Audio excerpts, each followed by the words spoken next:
I needed to scream something to somebody. And, you know, I learned how important and how fulfilling and how much relief that gave me to surrender that to God, and to have somebody that was always there, but then to remind it like, hey, you know, he's there, right? And I'm just by myself, you know? Yeah.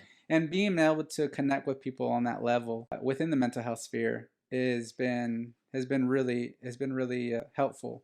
You know, I've sit there for hours with people just talking back and forth, talking about their future and what they want, and that they have a future, you know. And the most I've done is listen, and that's been the biggest help for them, you know. Mm.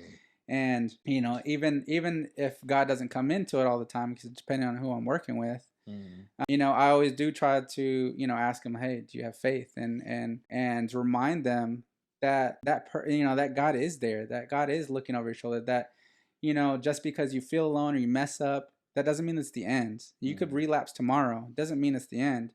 Doesn't mean you're a failure to your family.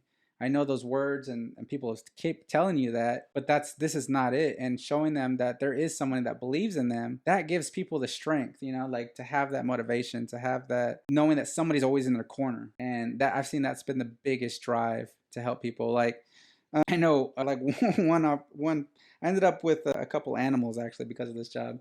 So what happened was I ended up, so I had this female. She was in a hotel room. She's in psychosis, so that means she was hallucinating, seeing things. She hadn't slept for 5 days. She's self-proclaimed crackhead. She's like, I am a crackhead.